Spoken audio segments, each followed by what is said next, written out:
Hey, what's up you guys? So today I wanted to talk about something that I'm really excited to talk about, which is my favorite show ever, which is Avatar: The Last Airbender. So I wanted to discuss season 1 in particular because I'm rewatching the show right now and I just rewatched season 1 and I had such a fun time doing it. I'm currently like 4 episodes into season 2 and having just as fun of a time. This show is so fantastic and so fun, and if you haven't watched it yet, go watch it. Watch it now. It's on Netflix. Please, seriously, it's a fantastic show and it's fantastic for all ages. Like it's not a kids show, even though it was technically written as a kids show. It really is a show for everyone, and you really get something different out of it wherever you are in life and wherever you're watching it, because it's such a unique show, and especially in how it tells story and how it's such a fun show with such fun characters and yet so deep at the same time. It's just fantastic all around. Highly recommend. So I wanted to start off with a little bit of an overview of the characters and then go into the world building, and then I want to go into the actual plot of the show. And so once I get to the plot section, if you want to leave, feel free to, because I will probably be spoiling you, even though it's still a great show regardless of whether or not you know what's going to happen or not. Because if I'm being honest, like, I do not remember a time not knowing what happens in the first season of Avatar. Like, there's definitely a time where like I didn't know what the third season was, but I don't remember not ever knowing what the first season was. So let's just get into it. Let's start off with the characters, as I said, and let's start off with our main boy, Aang.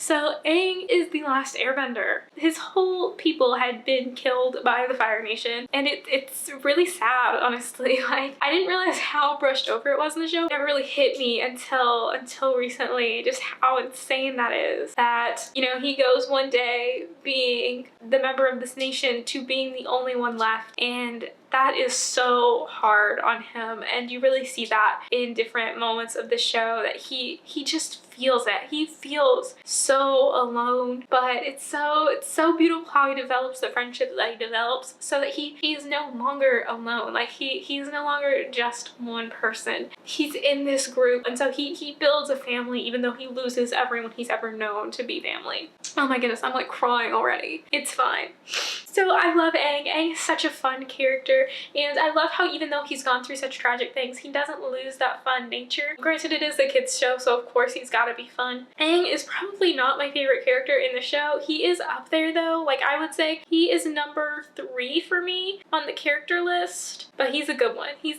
fun. I love him. He grows so much in this first season, and you really see that in so many different episodes. Okay, so the next character that I wanted to talk about is Sokka. Just a guy with a boomerang. I didn't ask for all this flying and magic.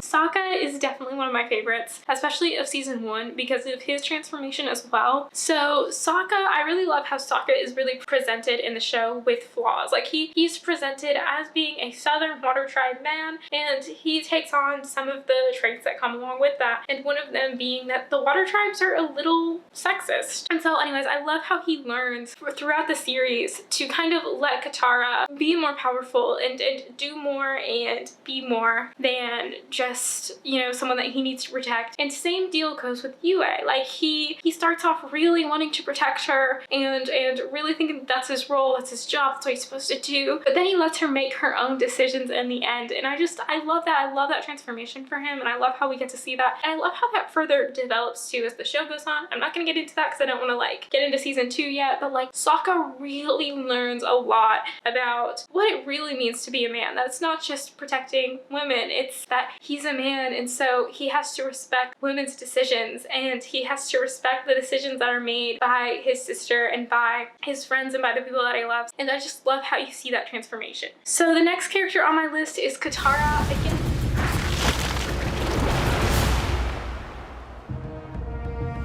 Again, another fierce character in the show, but at the same time, she's probably my least favorite character in the show. She is just a little too emotional for me. She is probably just a little too much for me, but she's still a great character. Like, she's so fun. She's so realistic. She's so like relatable in some moments too. So I just think she's such a strong character for those reasons, even though that doesn't mean that she's my favorite by any means. Anyways, let's get into my favorite character of the show, Zuko. Because their honor didn't hinge on the Avatar's capture. Zuko is my favorite character. Now, season 1 is not the season that he shines the most, but I do think that he has his moments. You do see growth start to happen in him, and you do start to like really understand his character, understand where he's coming from, and I think that that's really instrumental in him getting to where he gets to in the end of the series. And I also love how he is introduced in the show. Like, I think that he's introduced in a really well way to start developing his character really early on, and I love how you also get to see a lot of Fire Nation culture through Zuko. You get to see a lot about how important honor is in that culture, and I just love that for the world building, because the world building in this show isn't like beaten over the head with you. It's not like you're like told everything. You see it in these characters and how they act and interact with one another. I think that that's such a strong aspect to the world building that I just love and adore, and I think makes this show so much stronger. The next character on my list is Iroh. Prince Zuko,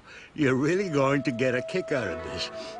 The lotus tile was in my sleeve the whole time! Beautiful character. He is the ultimate mentor character. He's probably the only character on this list, though, that does not go through a transformation throughout the show. That's not a bad thing. Some characters should stay stagnant, like Iroh, who is a genuinely good person. And I just love him in this season. I think that he's got such fun moments. I absolutely love the one episode where, like, he goes, "You're definitely outmatched," and he's, like, naked. Oh, God. Great episode. But I think that he's so funny. I think that he's a great mentor. All in all, great character. So now let's get into the world building, which is what I wanted to also discuss in this little beginning section. I love how influenced the world building is by real culture. And I love how you get to see those different cultures really clash with one another, but you also get to see characters learning from one another and how those cultures work. And we really get to see a lot of the water culture in this season, but we also get to see some of that fire come in there too. And I love how you can tell that this is really based on real world cultures and real world like belief systems. And I think that that's really cool, because it really just like grounds the story and it helps you as the watcher like understand it better, and it makes it so much deeper than it is when you're just like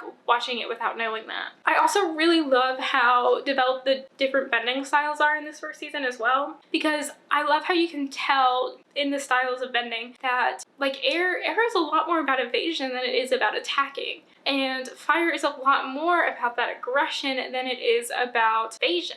And water is a lot more about turning your opponent's energy against them. And you don't get to see as much about the earth bending as you do the others, but you get that in season 2, so it's fine. But I really loved how you could start to see how the different bending styles, how their fighting techniques are different, and how that really plays into how they fight with one another. And I think that that's really awesome. And again, I think that's really awesome how that was based in like real martial arts fighting styles.